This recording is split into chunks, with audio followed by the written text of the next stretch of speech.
Welcome back to your mental wealth journey, a series of short videos for those exploring self-awareness and personal growth through journaling.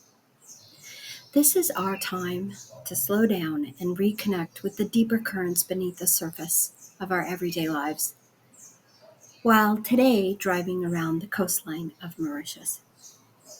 On day 31, we discussed making the unconscious conscious.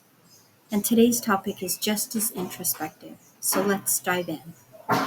And I'm going to warn you that there is going to be some banging because it is really windy out here on the veranda.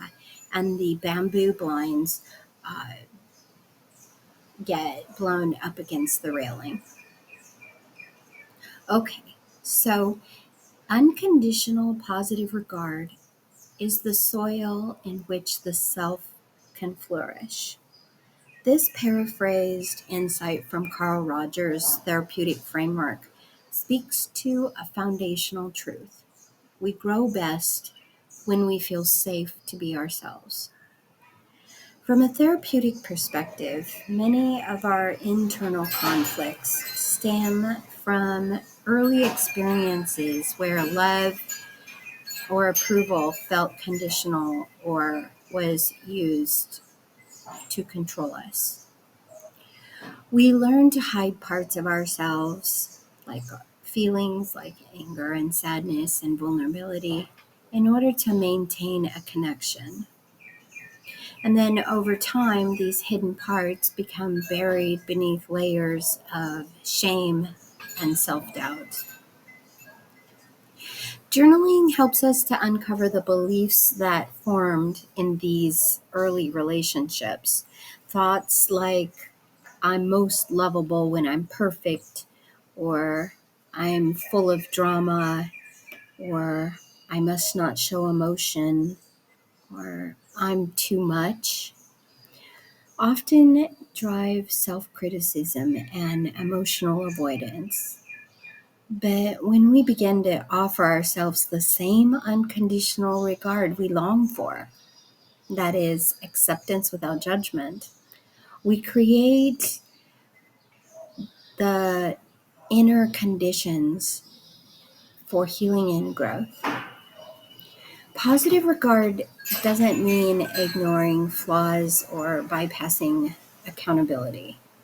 It means holding space for our fully humanness, the messy, brilliant, contradictory parts that make us who we are.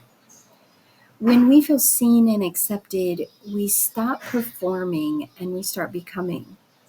We begin to trust ourselves, take risks, and explore new things.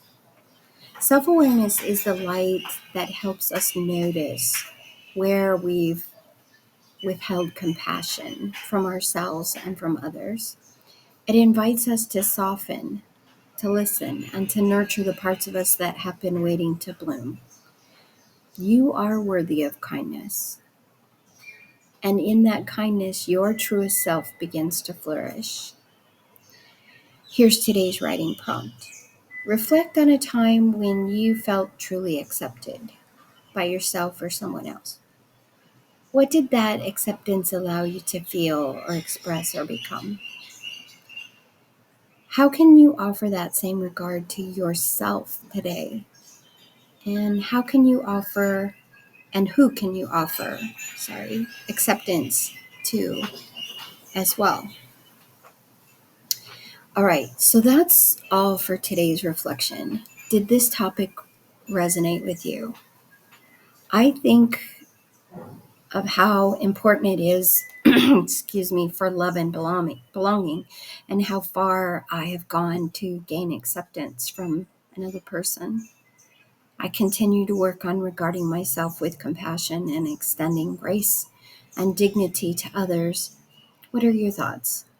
I'd love to read your comments on this topic.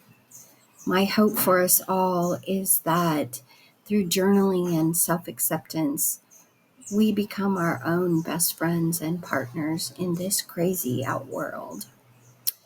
If this video supported your journey of self-discovery, please like and subscribe. And until next time. Be well.